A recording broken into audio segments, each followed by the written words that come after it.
al-Assad.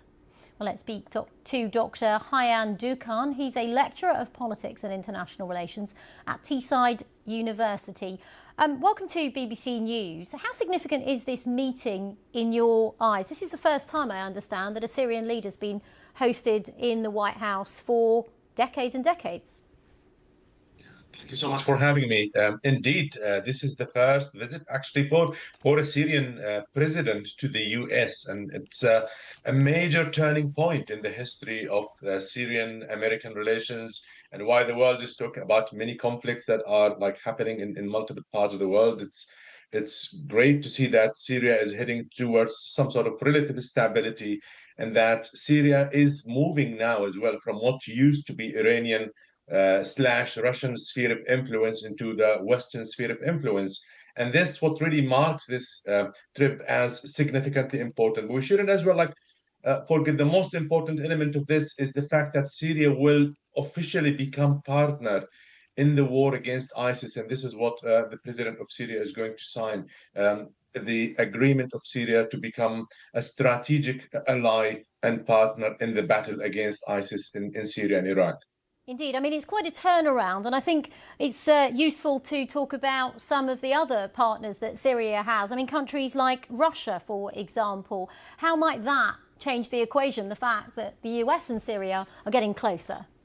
Yes. You could see that Syria is gradually moving towards the Western sphere of influence. And obviously, there are historical ties that connect Russia to Syria. We have seen recently Russia invite the Syrian president for a visit to Moscow, where they held talks about so many issues, including the fate of the Russian military bases in Syria, and including the possibility that Syria would provide weapons as well to the newly kind of established Syrian army, more or less. So while things are changing, but I would say that this change towards Russia will be incremental.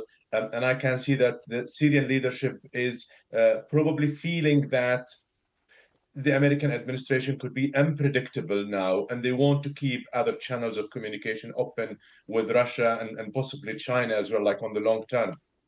Indeed. And of course, there's been tensions in Syria, of course, since Mr. al-Shara took over, particularly with certain communities like the Kurds and Christians. How do you think this meeting is going to impact their rights and their views in all of this? Yeah.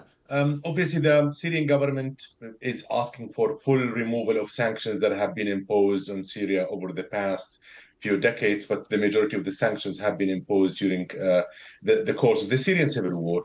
But we've been hearing actually this recently some members of the Congress who were saying that actually removing the sanctions need to be conditional. It need to be connected to how the Syrian government is going to treat its ethnic and religious minorities. And by this, they mean the Druze, they mean the Alawite, and they mean the Christian and the Druze in northeastern Syria. So I think this will be an important element of the conversations that will take in Washington, D.C.